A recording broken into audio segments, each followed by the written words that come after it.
Бұл қолдар кезінде шайқас үшін пайдаланылған. Ал қазір бейбітшілік үшін жай ғана құралдар. Мен өзімнің кім екенімді анықтауым керек.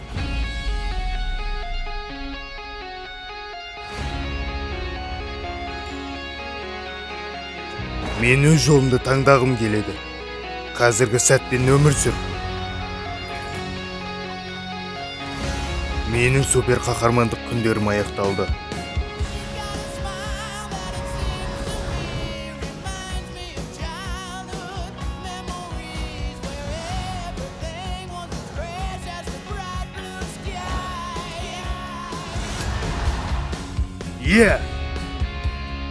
Менің саған айтқандарымды есіңе түсір. Егер сен өзіңді жоғалтқандай сезінсең, олай болса тек өзің жақсы көретін адамдарға қара.